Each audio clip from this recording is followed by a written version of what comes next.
Salut à tous, ça faisait un petit bout de temps. J'ai eu une semaine assez chargée au niveau des trucs à faire.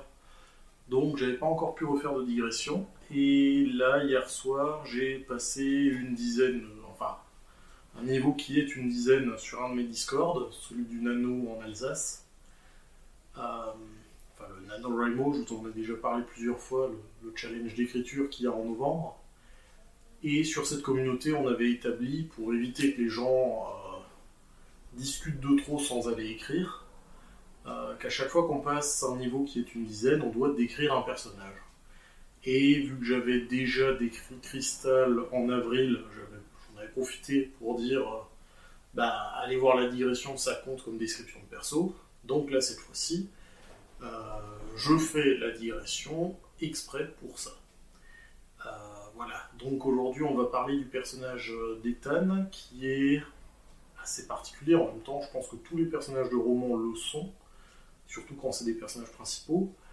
Euh, et il est particulier en ce sens que on peut percevoir quand on le regarde suffisamment longtemps que c'est un personnage qui est très loin d'être idiot, mais il n'a pour ainsi dire aucune éducation. En fait, on est dans un contexte, si vous aviez suivi un petit peu la digression sur les achroniques ou la présentation de Crystal, on est dans une société qui a connu une guerre civile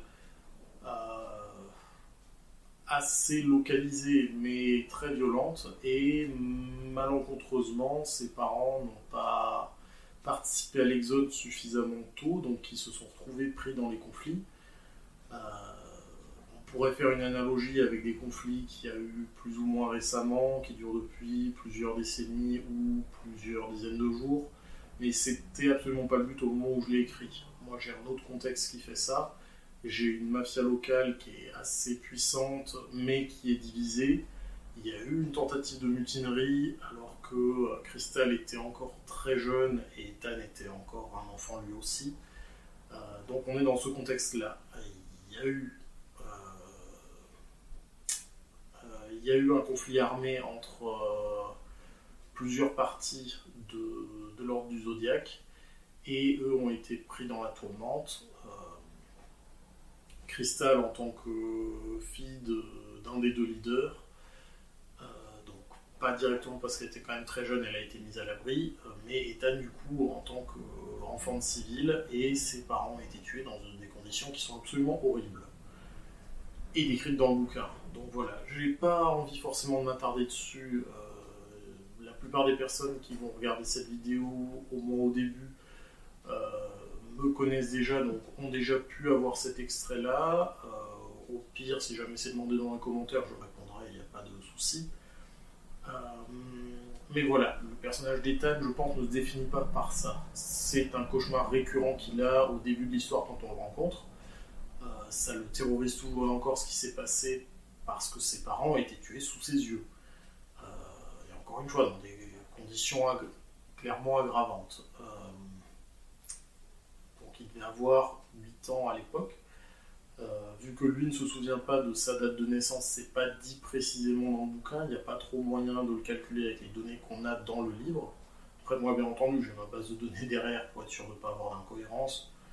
Enfin, pour faire de mon mieux pour ne pas avoir d'incohérence, je ne dis pas, il y en aura peut-être une ou l'autre qu'un jour un lecteur relèvera. Pour l'instant, c'est plus des fautes de style, des lourdeurs de texte par endroit. Euh, Mais toujours est-il, Ethan est un personnage qui n'a eu aucune éducation, puisque de l'âge de 8 ans jusqu'à presque sa majorité, il n'a pas côtoyé d'autres êtres humains. Il a été plutôt dans des conditions proches de Je suis une légende, que je n'ai pas vu. Mais je sais que Will Smith est seul à errer dans une ville déserte. S'il y a d'autres trucs dans le scénario, je ne le sais pas. Ethan est dans ces conditions-là. Donc, sur toute cette période-là, il a fallu qu'il aille fouiller les lieux inhabités, puisque toute la population civile a migré vers la côte. Suite à ces conflits, il n'est pas revenu, puisqu'il y a toujours encore la mafia sur place, et que ça n'est pas la peine de revenir dans des quartiers qui ne sont pas habités et où le non-droit règne. Donc lui n'a vu personne, il a un petit peu réappris des bases sur les 2-3 années qui précèdent le récit au contact de Crystal lorsqu'elle faisait ses fugues, euh, mais ne sait pratiquement pas lire. Il y a énormément de mots qu'il ne connaît pas, qu'il va utiliser à tort ou qu'il va mal prononcer. Ça, on le retrouve surtout au début du livre, ça s'atténue petit à petit. Et donc, il y a des moments qui sont des fois assez comiques. Typiquement, pendant l'un des premiers tests qu'ils auront au contact d'une organisation, j'évite de trop divulguer sur le roman quand même, mais lors de l'un des premiers tests qu'ils vont avoir, il y a un moment où on lui demande mer ou montagne, et lui ne comprend pas que la mer, on parle de l'océan, on parle d'une étendue d'eau, on ne parle pas d'une maman. Donc c'est assez particulier quand même, c'est trop qu'il y a dans le vocabulaire, et je n'avais pas de proche ou de modèle pour vraiment m'inspirer. Donc j'espère être resté sur quelque chose de réaliste par rapport à ça, parce que c'est vraiment l'une des valeurs clés que je mets dans ce que j'écris, surtout dans ce projet-là, c'est garder du réalisme. Que ce soit au niveau des quotas, des représentations d'à peu près tout ce qui peut me venir à l'esprit, que ce soit au niveau des actions, même quand elles sont épiques, qu'elles restent réalisables, autant que faire se peut. Après, bien entendu, il faut quand même rendre le livre un petit peu intéressant, les personnages qui dénotent un petit peu par rapport aux autres, parce que sinon, pourquoi est-ce qu'on raconte l'histoire sur eux? Alors, je dis pas, il y a de très bons livres qui ont été écrits sur des faits totalement banals, mais c'est pas mon style. J'ai pas été élevé par ce style de livre, donc voilà. J'aime bien qu'il y ait quand même un petit peu d'épique.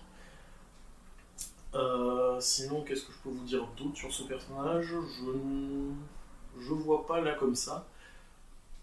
Il y a un vrai développement au niveau de ce vocabulaire, comme je le disais, mais il y a aussi un développement au niveau de la personnalité. Ethan est quelqu'un de foncièrement gentil au départ, n'ayant pas vu d'autres êtres humains et étant encore traumatisé par ce qu'il a vécu dans son enfance, la façon dont il a perdu ses parents. Euh, il ne conçoit pas cette envie de méchanceté et même la vengeance, c'est un truc qui lui échappe en quelque sorte. Euh,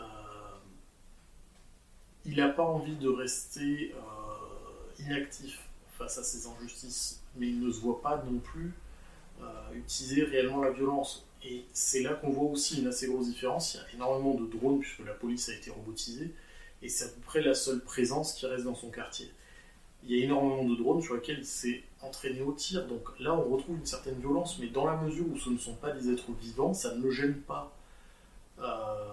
Mais l'une des premières scènes avec Crystal où ils vont s'armer et où elle s'entraîne sur des rats, ça le gêne déjà énormément. Alors que là on parle pas de rats domestiques, on parle de rats d'égout dans une zone qui n'est plus habitée, donc, mais qui n'est plus habitée depuis une décennie et demie, enfin 10-15 ans. Du coup, il y a encore énormément de restes qui sont consommables, donc les populations je retrouverai plus le mot, les rodents, mais les parasites, un petit peu, ceux qui vont pouvoir profiter de ça, se multiplient très facilement, puisqu'ils n'ont pas de prédateurs, puisqu'on est dans une gigalopole, donc l'extension d'une mégalopole. Euh, donc il n'y a pas de campagne à proximité, donc tout ce qui va être renard par exemple ne s'est pas multiplié ici. Il y a très peu d'animaux domestiques qui existent encore, donc les chats on en a très peu aussi. Pour le coup, moi j'en ai mis aucun jusqu'à présent. J'ai un petit doute, faudrait que je me redemande. Je sais pas dans quelle mesure j'ai pas mis un ou deux chats en tant qu'animaux domestiques de prestige, mais globalement, je crois que dans mon bouquin, il ne doit pas y en avoir, ou alors très très très peu. Donc, vu que les rats n'ont pas de prédateurs et qu'ils ont des stocks de nourriture qu'ils peuvent facilement trouver, parce que Ethan lui aussi trouve des conserves qui restent, des vêtements qui ne sont pas à sa taille en général, mais typiquement les conserves, un rat ça peut tout à fait dégommer l'aluminium d'une boîte de conserve et se nourrir ensuite de ce qu'il y a dedans. Donc ils ont des ressources pour se reproduire et ils n'ont pas de prédateurs pour limiter la population. Donc là, ils arrivent avec leurs armes, il faut bien les tester, et ils ont du coup des milliers de rats qui sont devant eux dans la voie qu'ils sont en train d'emprunter dans les égouts. Alors, je ne cautionne pas le meurtre pour le meurtre, mais là, en l'occurrence, on va dire que c'était minimisé. J'espère ne choquer personne en disant ça. Et Crystal, pour elle, c'était clairement, elle s'en fichait. C'était de la vermine qu'il y avait. Ethan l'a beaucoup moins bien vécu. Mais il a fait sa démonstration aussi. Lui est plutôt un tireur de précision. Et il s'était entraîné sur des robots jusque-là. Là, il l'a fait sur des rongeurs. Il l'avait déjà mal vécu. Et à la fin du tome 1, il y a forcément...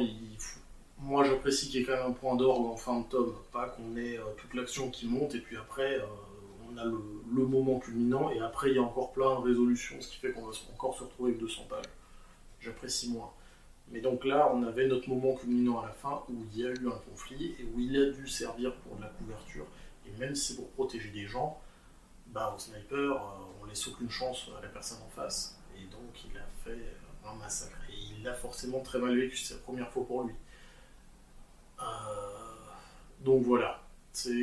On a une belle évolution au niveau de ce personnage. Je trouve que Crystal finalement a moins évolué. Elle avait la nécessité de devenir mature parce qu'elle a des challenges personnels qui sont très élevés, mais on l'a moins vu évoluer. Moi j'ai trouvé, elle a peut-être eu tendance à se calmer et à être un peu moins vulgaire et impétueuse dans ses réactions, même pas forcément impulsive, mais impétueuse vraiment. Mais je trouve que ça se perçoit moins. Ethan, lui, a beaucoup plus grandi au niveau des relations, tout simplement, puisque en termes relationnels, il n'a rien eu pendant plus d'une décennie. Ensuite, pendant 2-3 ans, il a vu Crystal en pointillé, et après, ils ont été, encore une fois, je ne vais pas vous divulguer, mais il a été au contact de plus de personnes, et il s'en est pas mal sorti. Il a réussi à bien interagir malgré les personnes plus nombreuses.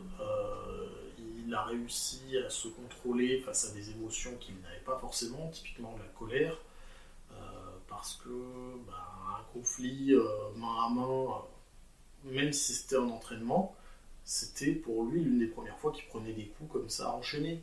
Et du coup, la montée de testostérone, etc., l'énervement, il a répondu de manière qui était pas bien contrôlé au départ. Il a réussi à se rattraper.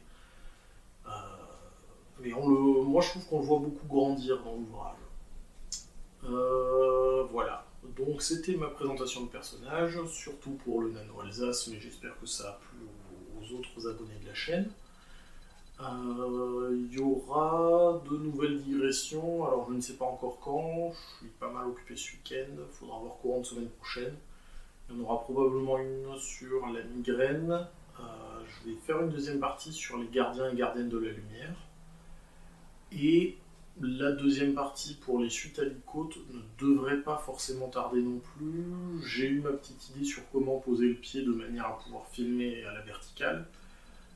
Par contre, il faudra que je vois si avec OpenShot je peux faire un retournement à 180 degrés de l'image. Puisque logiquement, si je filme d'en haut, j'aurai la caméra qui sera face à moi, donc quand moi je dessine, l'image pour vous est à l'envers. Donc il faudrait que je retourne l'image, sans pour autant avoir forcément à mettre le pied au-dessus de moi, ce qui serait nettement moins confortable pour faire le tournage. Voilà. Écoutez, bon week-end à vous, bonne continuation, et n'hésitez pas à partager la vidéo si elle vous a plu. Salut!